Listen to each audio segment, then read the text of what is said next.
L'électricité est essentielle à la vie quotidienne.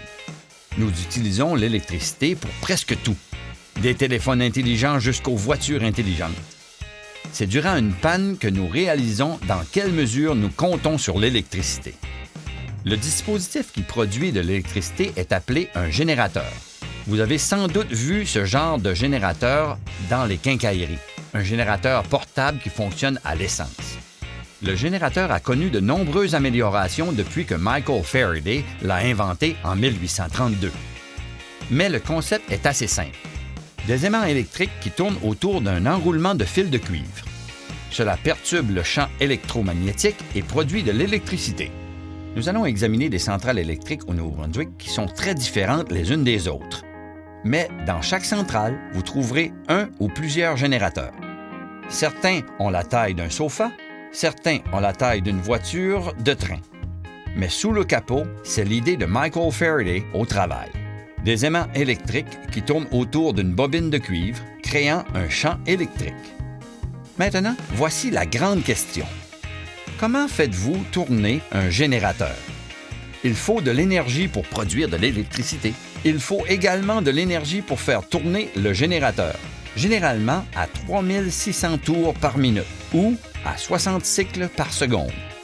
Une personne qui pédale sur un vélo générateur va seulement alimenter 2 ampoules de 100 watts pendant 1 heure, et seulement si cette personne est en bonne forme physique. Il faut donc une importante quantité d'énergie pour chauffer les maisons et éclairer les rues. Fixé à tous les générateurs est une sorte de dispositif à hélice appelé une turbine. Énergie Nouveau-Brunswick utilise 5 différentes sources d'énergie pour faire tourner les aubes de la turbine qui, à leur tour, font tourner le générateur. Nos sources d'énergie comprennent le vent, l'eau, la fission nucléaire, la biomasse et divers combustibles fossiles, notamment le charbon, le pétrole, le gaz naturel et le diesel. Qu'est-ce que nous n'avons pas mentionné?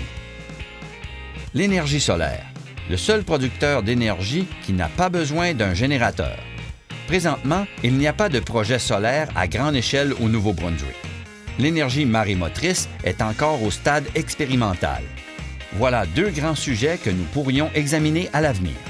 Chaque combustible ou source d'énergie a ses propres avantages et ses propres inconvénients. Il faut tenir compte des coûts, mais nous devons également tenir compte de la prévisibilité du combustible et de son effet sur l'environnement.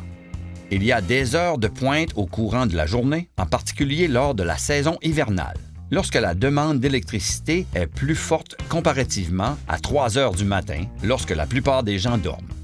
Une chose essentielle que vous devez savoir, il n'est pas possible d'emmagasiner de grandes quantités d'électricité. La technologie liée aux batteries n'est pas encore à ce stade. Ce qui signifie que lorsque les gens ont besoin d'électricité, il faut la produire immédiatement.